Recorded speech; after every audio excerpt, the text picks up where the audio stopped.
안녕하십니까. 오늘은 창세기 40장을 묵상하도록 하겠습니다. 창세기 40장은 모함으로 인하여서 요셉이 감옥에 갇히게 되고 그 감옥에서 간수장에게 은혜를 입어서 간수장의 모든 일들을 또 도맡아 하는 또 그러한 요셉의 모습이 나오는데요. 그 가운데에 왕궁에서 큰 죄를 범했던 두 사람이 감옥에 들어오게 됩니다. 한 사람은 술 맡은 관원장이었고 한 명은 떡 굽는 관원장이었습니다. 이 두 사람의 직위는 사실상 지금으로 보면 굉장한 고위층이었고 왕의 최측근에 있는 사람들이었습니다. 그런데 이들이 정치범으로 이렇게 감옥에 갇히게 되는 일은 당시에 굉장히 흔한 일이었는데요.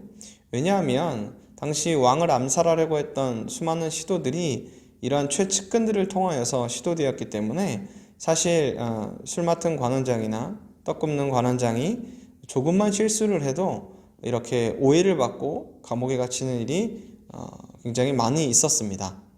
이러한 가운데에 이 정치범들, 특히 그런 고위층 죄수들을 감옥에 가두었던 보디발의 이 장군의 감옥에는 이런 정치범들이 굉장히 많이 왔죠.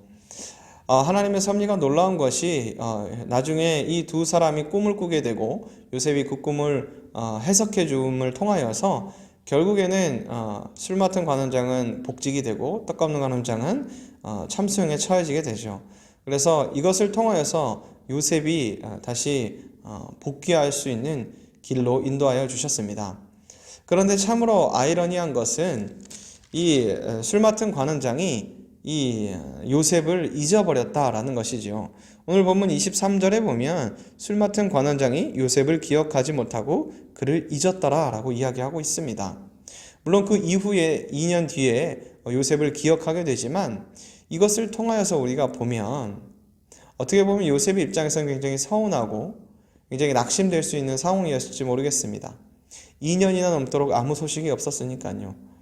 그러나 우리 그리스도인들이 늘 기억해야 할 사실은 하나님의 섭리는 사람의 능력이나 사람의 생각과 힘으로 되지 않는다라는 것이죠.